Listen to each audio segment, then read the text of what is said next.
Assalamualaikum warahmatullahi wabarakatuh. A'udzubillahi minasyaitonirrajim. Bismillahirrahmanirrahim. Wa bihi nasta'inu ala umuri dunya waddin. Assalatu wassalamu ala asrofil anbiya'i wal mursalin sayyidina wa maulana Muhammadin wa ala alihi wa sahbihi ajma'in. La haula wa la quwwata illa billahil aliyyil azim. Amma ba'du. Kepada yang terhormat Ibu Kepala Sekolah SD Negeri Belanak 1 dan yang terhormat Bapak Ibu Dewan Guru SD Negeri Belanak 1, pertama-tama marilah senantiasa kita memanjatkan puji syukur kehadirat Allah Subhanahu wa Ta'ala atas limpahan rahmatnya kita telah diberikan kesehatan lahir dan batin sehingga bisa melaksanakan diseminasi pemahaman dan penerapan budaya positif di sekolah SD Negeri Belanak 1 ini dalam keadaan sehat walafiat, tidak ada kekurangan suatu apapun. Selawat serta salam kita haturkan pada junjungan kita Nabi besar Nabi Agung Muhammad SAW yang selalu kita nantikan syafaatnya di yaumul kiamat nanti. Amin amin ya rabbal alamin. Bapak Ibu Dewan Guru yang saya hormati, perkenankanlah pada kesempatan pagi hari ini saya selaku pembawa acara akan membacakan serangkaian acara dalam rangka diseminasi pemahaman dan penerapan budaya positif di sekolah SD Negeri Belanak 1 pada hari ini.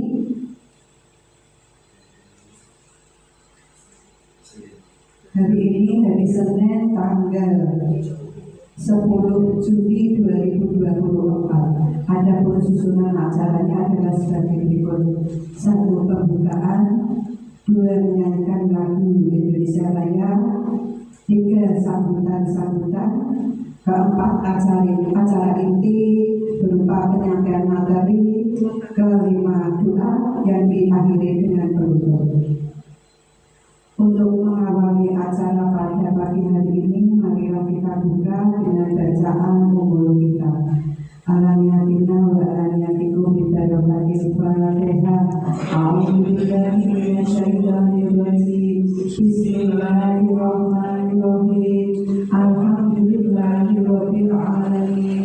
Arrahmanirrahim. Maliki yaumiddin. Iyyaka na'budu wa iyyaka nasta'in.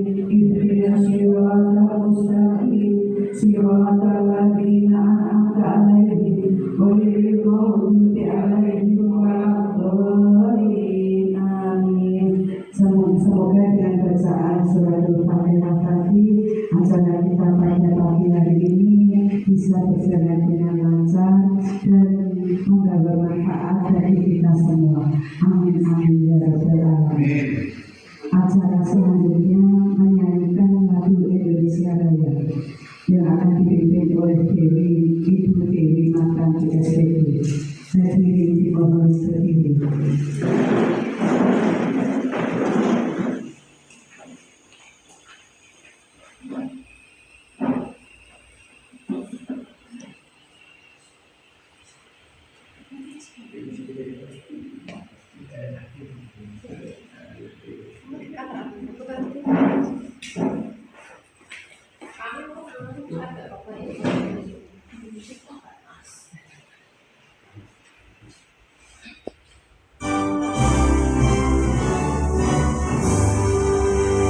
Indonesia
Untuk acara yang selanjutnya yaitu sambutan dari Ibu PLH kepada yang terhormat Ibu Hana Pawati SPD, dipersilakan. Warahmatullahi wabarakatuh. Bismillah, alhamdulillah. Yang terhormat Ibu Kepala Sekolah Ibu Siti Musyaroh yang saat ini sedang menunaikan ibadah haji. Yang kami hormati Bapak Ibu Guru Dewan Guru SD Negeri Meranak 1 serta Bapak Guru calon guru penggerak SD Negeri Meranak 1 angkatan 10 yaitu Bapak Muhammad Amin. Pertama, marilah kita panjatkan puji syukur kehadirat Allah Subhanahu wa taala atas limpahan rahmat dan hidayahnya sehingga kita dapat berkumpul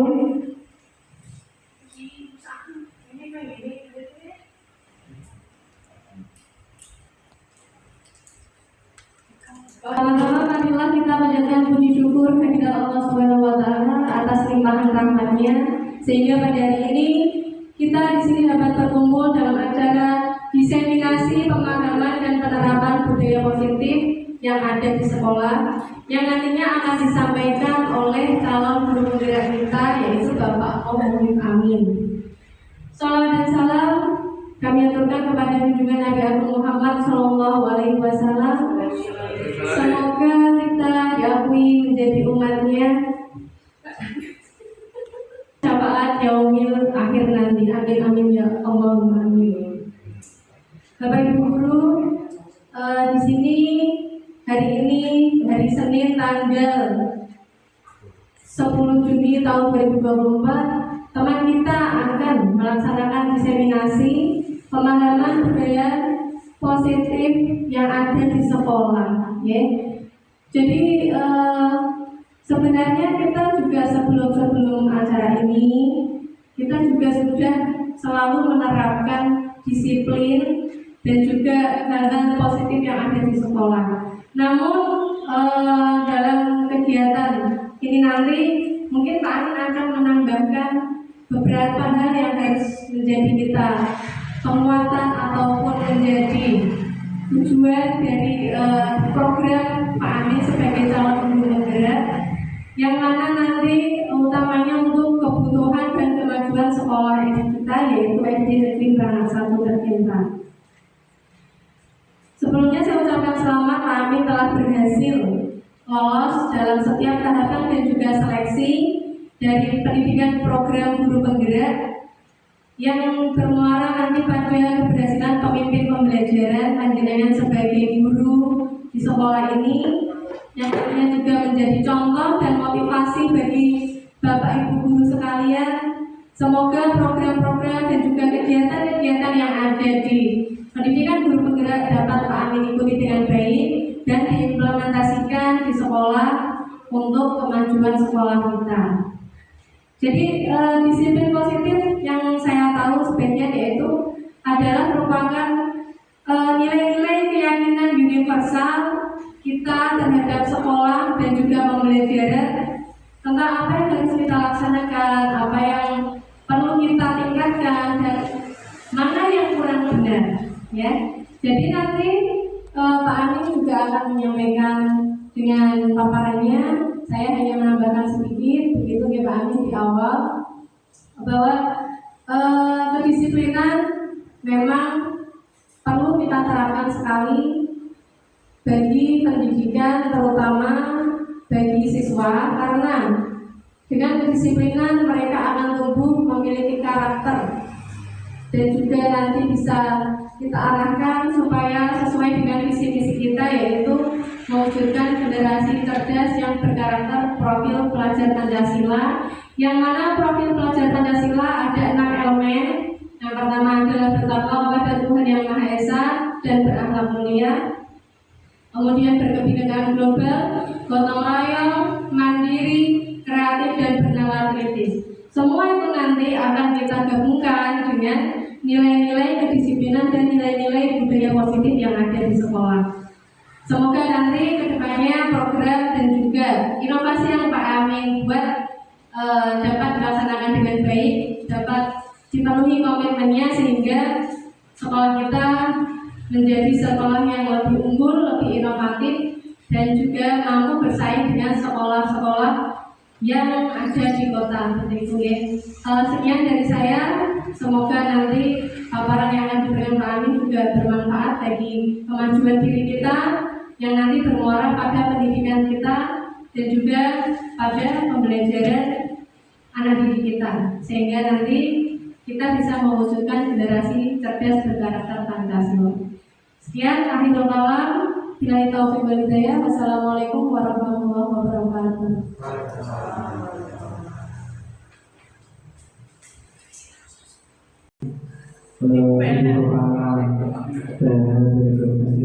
Yang selanjutnya yaitu pemaparan tentang diseminasi pemahaman dan pendapat budaya positif dibelah oleh Bapak Amin. Waktu dan tempat saya semuanya. Assalamualaikum warahmatullahi wabarakatuh. Yang kami hormati kawan-kawan rekan guru SDN Merana 1 yang saat ini bisa hadir di ruangan ini. Pada kesempatan kali ini saya akan menyampaikan tentang diseminasi pemahaman dan penerapan budaya positif di sekolah. Oleh Muhammad Amin, calon guru penggerak angkatan 10 Kabupaten Demak.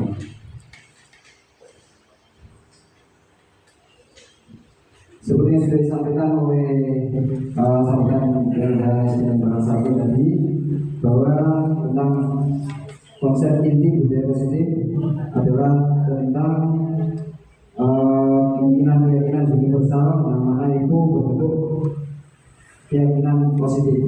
Di sini ada beberapa hal dalam konsep inti budaya positif. Yang pertama disiplin positif, kemudian nilai-nilai kebajikan, kemudian motivasi perilaku manusia, keyakinan kelas, hukuman konsekuensi dan restitusi, kebutuhan dasar manusia, posisi kontrol guru, dan segitiga restitusi.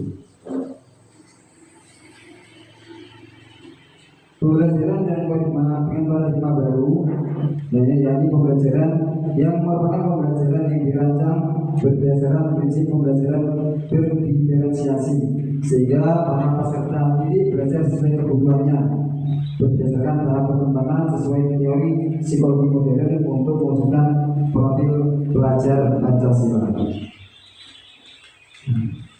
Dimensi profil pelajar Pancasila ada 6. Yang pertama, beriman, bertakwa pada Tuhan Yang Maha Esa dan berakhlak mulia, kemudian berkebinekaan tunggal, gotong royong, mandiri, bernalar kritis, dan kreatif. Siapakah yang dapat mengontrol diri kita? Dapatkah kita mengontrol orang lain? Kira-kira siapa yang dapat mengontrol diri kita?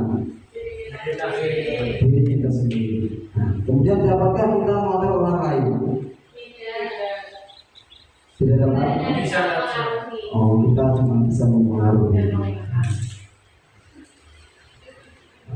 Miskonsepsi tentang teori kontrol Dr. William Besser. Yang pertama, ilusi guru beranggapan bahwa dapat mengontrol semua murid. Kemudian ilusi yang kedua, bahwa kritik dan membuat rasa bersalah kepada murid itu mampu menguatkan karakter. Kemudian ilusi yang ketiga, bahwa semua penguatan positif itu efektif dan bermanfaat. Semua hal-hal yang disampaikan secara positif pada siswa itu sangat efektif dan bermanfaat. Kemudian beranggapan ilusi yang keempat bahwa orang dewasa itu tidak memaksa. Orang dewasa tidak memaksa orang yang di bawahnya, yang berdewasa. Mengubah paradigma stimulus respon ke pendekatan teori kontrol. Tadi paradigma stimulus rangsangan respon ke pendekatan teori kontrol. Awalnya stimulus responnya adalah realita atau kebutuhan kita itu sama. Namun di teori kontrol bahwa realitasnya kebutuhan kita itu berbeda. Tiap orang tidak sama. Kedua, semua orang melihat hal itu sama. Padahal dari kontrol itu setiap orang memiliki gambaran yang berbeda, punya perspektif yang berbeda, cara pandang yang berbeda. Kemudian kita mencoba mengubah orang agar berpandangan sama dengan kita. Kita menganggap pandangan kita itu yang paling benar. Dalam teori kontrol, kita berusaha memahami pandangan orang lain tentang dunia kita. Cuma sebatas berusaha untuk memahami pandangan orang lain tentang dunia kita. Kemudian perilaku buruk dilihat sebagai suatu kesalahan. Di teori kontrol, semua perilaku memiliki tujuan, baik itu buruk, baik semua perilaku itu ada tujuannya. Belum tentu itu semua adalah suatu kesalahan. Kemudian orang lain bisa mengontrol saya. Teori kontrolnya hanya Anda sendiri yang bisa mengontrol diri Anda sendiri. Orang lain tidak bisa. Kemudian saya bisa mengontrol orang lain.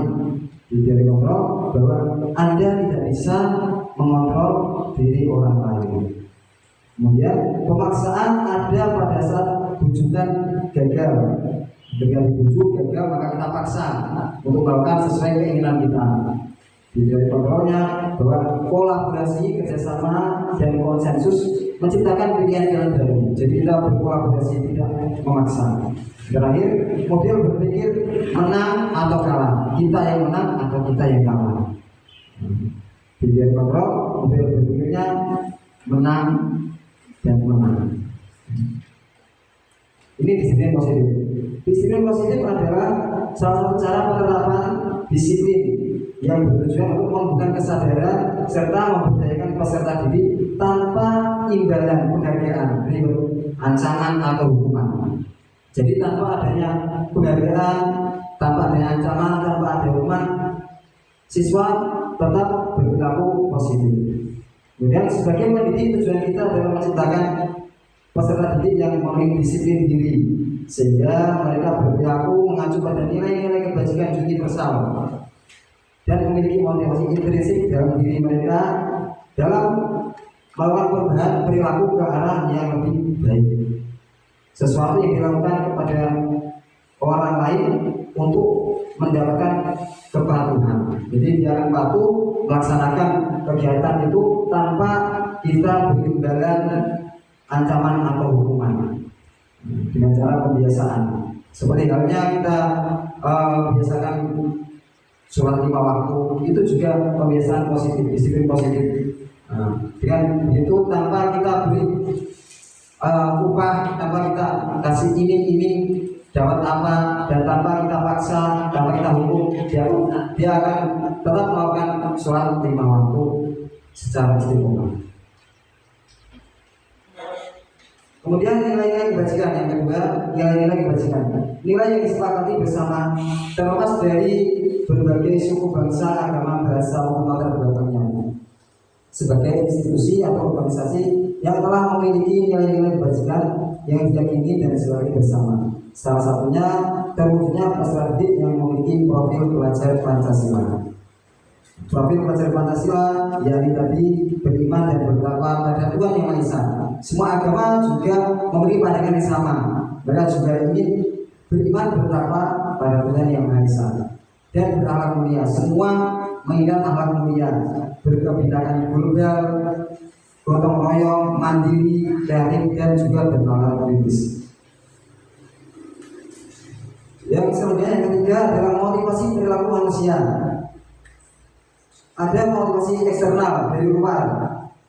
Motivasi eksternal dari luar itu berupa keadaan yang untuk menghindari ketidaknyamanan atau menghindari hukuman.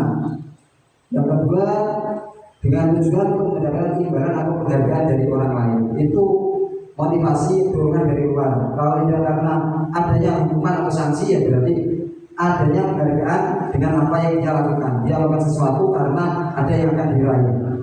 Sementara motivasi internal dalam dirinya, yakni untuk menjadi orang yang mereka inginkan dan menghargai diri sendiri dengan nilai-nilai yang mereka percaya.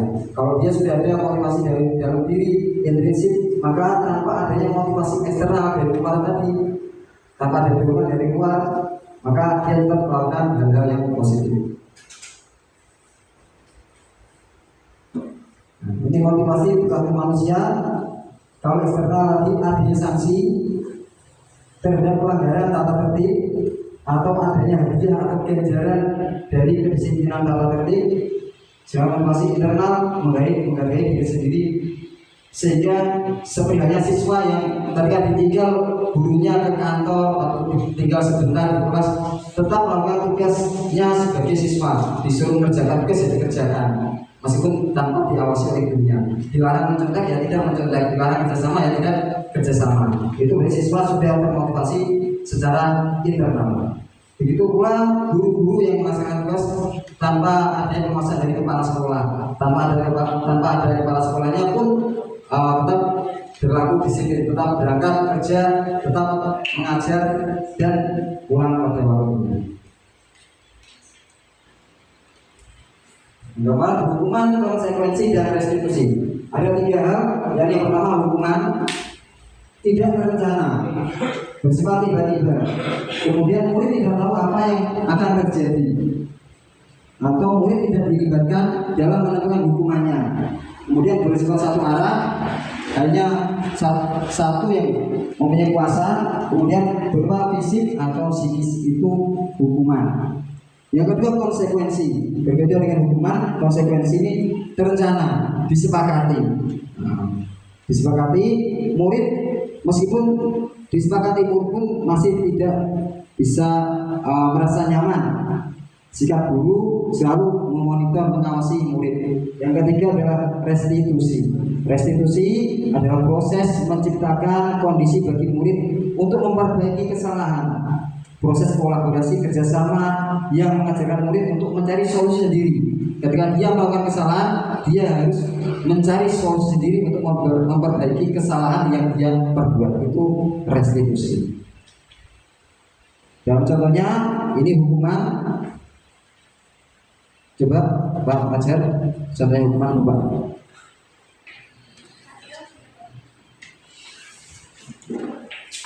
Hukuman ini berarti misalkan protokol terlambat langsung berpengaruh. Ada contoh Orang kota polisi. hukuman. Ini maksudnya kok sih kita sempurna. Untuk hukuman biasanya apabila ada siswa yang terlambat masuk, biasanya kita memberikan dukungan untuk bersih-bersih di lingkungan kelas maupun di lingkungan sekolah. Emang itu musik ya? Ya, hukuman. Boleh fisik, boleh psikis. Selain membersihkan juga mungkin hukuman fisik untuk berlari, tantangan, gerakan seperti itu. Terima kasih Pak Wajar. Itu hukuman. Jadi ada hukuman fisik yang ini seperti berlari ke lapangan, berdiri di depan kelas karena ada dulu. Kemudian memberi wakil siswa yang banyak nakal, bodoh itu dalam psikis. Kemudian memberi penghargaan juga bisa dianggap suatu hukuman. Kenapa? Karena asumsinya tanpa penghargaan itu maka dia tidak akan melakukan hal yang positif. Jadi tanpa penghargaan dia tidak akan melaksanakan tugas. Di situ dicontohkan ketika mau melakukan sesuatu dikasih upah. Jadi ketika tidak ada upah maka dia tidak akan melakukan yang diperintahkan. Itu hukuman. Yang kedua konsekuensi. Hukuman diberikan berdasarkan kesepakatan yang dibuat. Dicontohkan kalau Pak Sugito. Contohnya ketika pacaran tidak diserahkan nikah, maka akan ditertibkan atau sudah ada pemberitahuan tidak mau jalan bayar, maka diadap di kelas. Terima kasih lagi. Contohnya tidak mengerjakan PR maka dia tidak istirahat atau masih mengerjakan di kelas. Mungkin tulisannya kurang lengkap. Jadi ketika tidak mengerjakan PR maka dia akan mengerjakan di kelas, mungkin menyita waktu istirahatnya supaya itu sebagai suatu konsekuensi.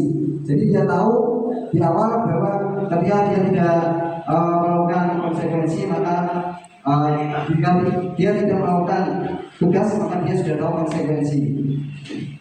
itu adalah konsekuensi. Mungkin ketika apel upacara ketika dia tidak tertib maka dia harus membawa sampah, mungkin seperti itu adalah konsekuensi. Kemudian yang ketiga adalah restitusi. Restitusi contohnya di situ adalah anak-anak yang mencoret tembok atau mencoret meja. Jadi dari hal itu kita bisa melakukan restitusi dengan cara menanyakan maksud anak-anak mencoret meja.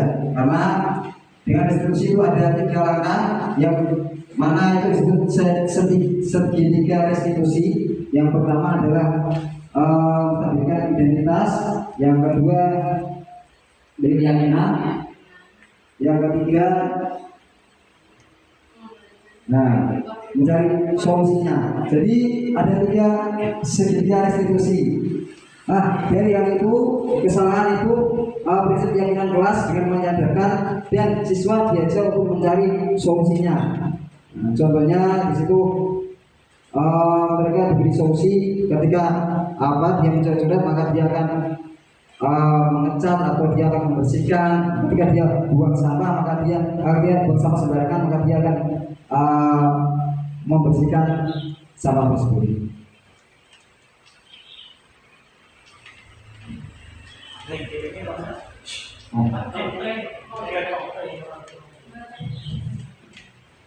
Kemudian keyakinan kelas. Keyakinan kelas. Mengapa keyakinan kelas bukan peraturan kelas? Ini ada alasannya. Karena kalau itu dianggap peraturan kelas maka itu harus ditaati. Dalam artian itu adalah berarti tata tertib, ada konsekuensi dan bisa juga berbentuk hukuman. Ketika berubah namanya jadi keyakinan kelas maka harapannya itu terpanggil dari hati. Dia mentaati peraturan karena motivasi intrinsik, motivasi internal dalam dirinya untuk melakukan kebaikan. Karena itu keyakinan kelas. Kemudian seseorang akan lebih tergerak dan bersemangat untuk menjalankan keyakinannya daripada hanya sekedar mengikuti serangkaian peraturan tertulis tanpa makna. Dengan merubah kalimat peraturan kelas menjadi keyakinan kelas maka harapannya siswa itu melakukan tata tertib bersumber dari hati. Mereka tidak terpaksa, tidak karena takut dihukum dan tidak karena takut disanksi, juga tidak karena ada dorongan dari guru. Pembentukan keyakinan kelas yang pertama bersifat abstrak, kedua berupa pernyataan universal umum, ketiga dibuat dalam pernyataan positif, keempat sedikit saja agar mudah diingat, kata sifatnya saja atau kata kerjanya saja, yang kelima sesuai dengan kondisi kelas dan sekolah sehingga mudah diterapkan, yang terakhir semua warga sekolah atau warga kelas dilibatkan saat membuat keyakinan kelas. Jadi bukan peraturan kelas guru yang membuat, namun keyakinan kelas bersama dengan siswa kita ingin menjadi seperti apa. Ingin kelas yang bersih, maka itu jadi keyakinan kelas yang bersih. Sehingga ketika dia tidak mengotori, dia ingat keyakinan kelasnya itu kebersihan. Jadi dia tidak akan mengotori kelas karena itu jadi keyakinan kelas. Bukan cuma sekedar peraturan, dia tidak mengotori lingkungan, tidak mengotori kelas karena takut dihukum sama gurunya. Contoh keyakinan kelas. Keyakinan kelas kelas 1, setiap anggota kelas perlu belajar. Setiap anggota kelas perlu senang. Setiap anggota kelas perlu melakukan tugas. Dan setiap anggota kelas perlu saling menghargai dan setiap anggota kelas perlu merasa aman. Sedangkan keyakinan kelas 5 bisa dicontohkan selalu bersikap positif, senantiasa menjadi diri terbaik, percaya dan menghormati orang lain serta barang miliknya, berkomitmen terhadap setiap tugas dan senantiasa membantu teman-teman. Selanjutnya tentang kebutuhan dasar manusia. Kebutuhan dasar manusia adalah segala sesuatu yang kita lakukan untuk mendapatkan apa yang kita inginkan. Seluruh tindakan yang kita lakukan memiliki tujuan tertentu dan semua usaha terbaik yang kita lakukan adalah dalam rangka agar kebutuhan dasar kita terpenuhi dengan baik. 5 dasar kebutuhan manusia. Yang pertama adalah kebutuhan hidup. Ini tentang makanan, pakaian, tempat tinggal, keamanan, kesehatan. Yang kedua, kasih sayang dan rasa diterima. rasa diterima, dipedulikan, berbagi, bersama, menjadi bagian dalam kelompok. Kemudian penguasaan, harga diri, keinginan untuk dianggap pemimpin, berprestasi, diakui dan didengar. Dan kebebasan, mandiri, mengerti pilihan, mencoba hal yang baru, mampu mengendalikan arah dirinya. Yang terakhir penguasaan, harga diri, keinginan untuk dianggap pemimpin, berprestasi, diakui dan didengar. Ini ada 5 posisi kontrol guru. Ada pendukung, kemudian pembuat merasa bersalah, pemantau, teman, dan manajer. Kita sebagai guru diharapkan untuk menjadi seorang manajer. Jadi posisi kontrol guru ini sebagai manajer, jangan menjadi pendukung atau membuat merasa bersalah atau sekedar memantau dan sekedar teman, tapi kita berusaha untuk menjadi seorang manajer. Nah, contoh penerapan 5 posisi kontrol guru. Kasusnya, siswa tidak memakai atribut lengkap saat upacara bendera.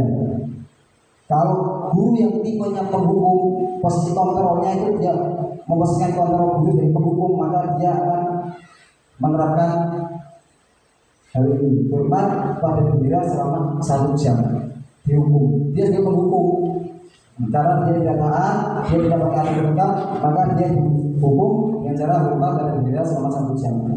Kalau posisinya sebagai pembuat merasa bersalah, maka yang dilakukan adalah ini. Berapa kali ibu atau bapak harus memberitahu kamu selalu saja mengecewakan ibu bapak guru.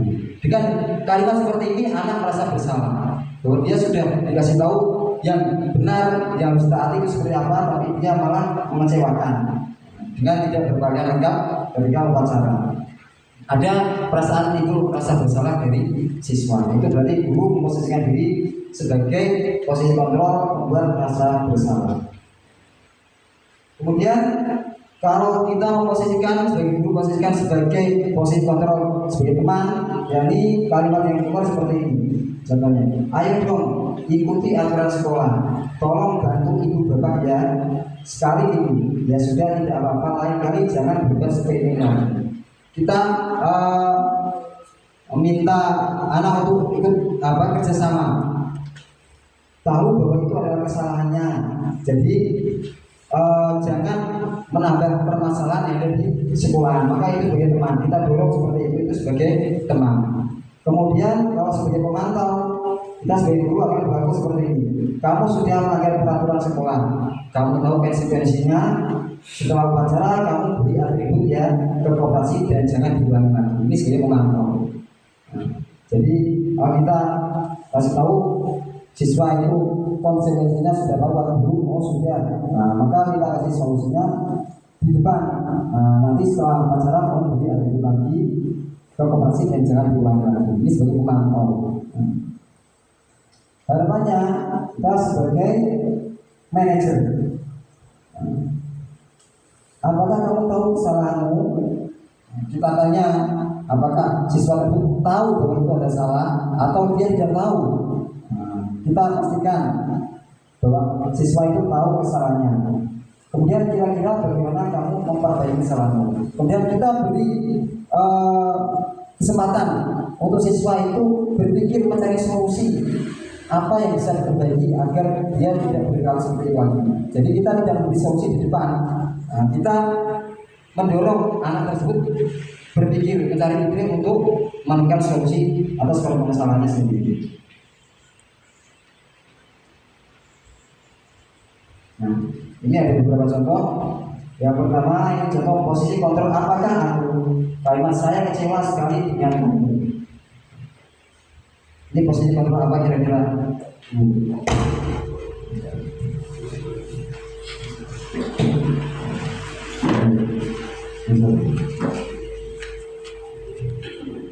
Baik, terima kasih Pak Amin. Jadi pada pertanyaan saya, kecewa sekali dengan kamu di sini adalah posisi kontrol guru sebagai pembuat merasa bersalah. Karena di sini guru mengungkapkan kekecewaannya sehingga nanti murid akan merasa, oh guruku kecewa, jadi dia akan merasa bersalah seperti itu. Posisinya sebagai pembuat merasa bersalah, kira-kira sudah benar? Benar ya? Oh, sama. Yang kedua, posisi kontrol apakah aku Bu Ketuati maupun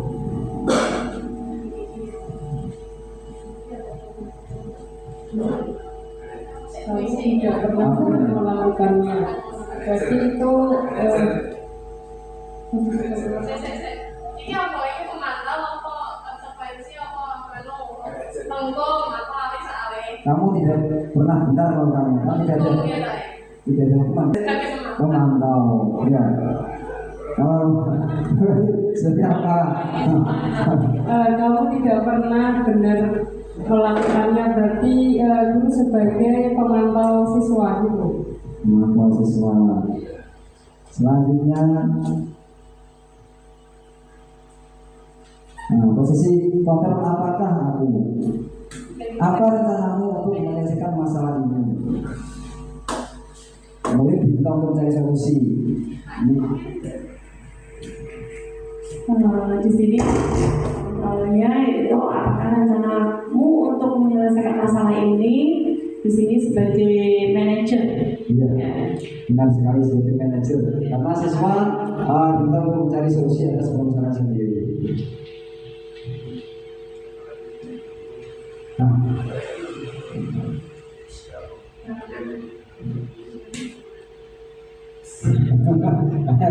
Ya bang, besti. Posisi kontrol apakah aku? Ayolah lakukan demi bapak ibu. Ayolah lakukan demi bapak ibu ya, masuk ke dalam posisi kontrol tenang. Iya, benar, teman. Jadi mengajak untuk melakukan hal kebaikan. Di sini masih itu.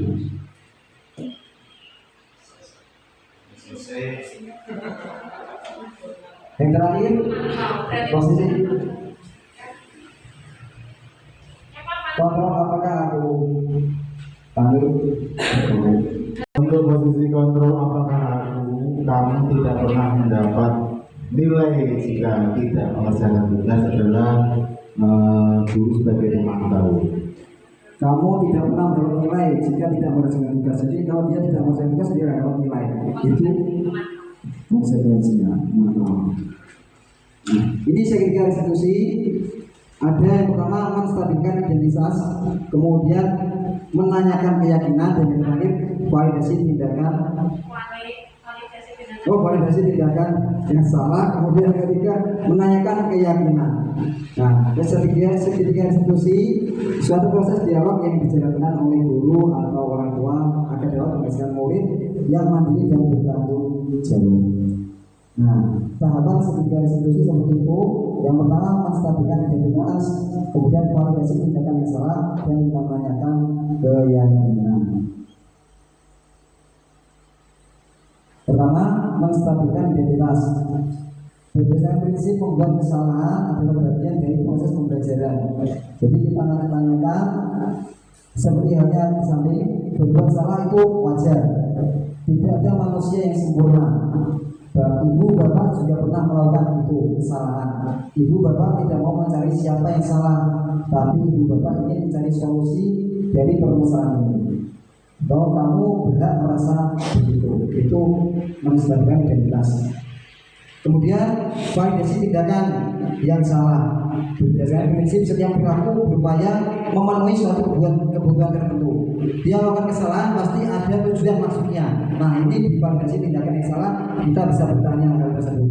Kamu pasti punya alasan mengapa melakukan kesalahan itu. Atau padahal kamu bisa melakukan yang lebih buruk dari ini. Kamu patut bangga karena telah memiliki sesuatu yang penting buatmu. Atau kamu melakukannya karena mempertahankan sesuatu yang penting bagimu atau yang kamu miliki. Yang ketiga, menanyakan keyakinan. Berdasarkan prinsip teori kontrol bahwa pada dasarnya kita termotivasi secara intrinsik dari dalam hati, dari dalam dirinya. Pertanyaannya adalah apa keyakinan kelas kita? Ketika dia buat salah, maka kita kembalikan ke keyakinan kelas kita. Yang awalnya peraturan kelas diubah jadi keyakinan kelas. Hal itu sebagai hal yang terakhir atau yang kita lakukan terakhir setelah tadi menstabilkan identitas, validasi yang hal yang salah, kita tanyakan keyakinan berdasarkan keyakinan kelas yang sudah disepakati. Kemudian nilai apa yang telah disepakati bersama, seperti apa gambaran sebuah kelas yang ideal menurut kamu, dan kamu ingin menjadi orang seperti apa. Kita kembalikan ke keyakinan kelas, seperti ada peraturan kelas itu. Dan akhirnya berarti ke dalam hukum. Dalam penerapan program bisnis positif, hendaknya guru memiliki standar kepribadian profesional dan sosial yang baik, di mana guru mampu merefleksikan dirinya dalam posisi kontrol saat ini. Bagaimana perjalanan dirinya sebagai among manajer yang menuntut murid-muridnya menjadi insan yang mandiri, merdeka, dan bertanggung jawab sesuai standar nasional pendidikan. Dan sekian, terima kasih. Kemudian pemahaman simulasi penerapan budaya disiplin sekolah. Foto benda yaitu foto dalam ada kita sebelum masalah ini kita dengan kita untuk membaca alhamdulillah sebagai wawancara. Kalau ada sesuatu yang terkenal, sama-sama yang berkenan. Wabillahi taufiq wal hidayah.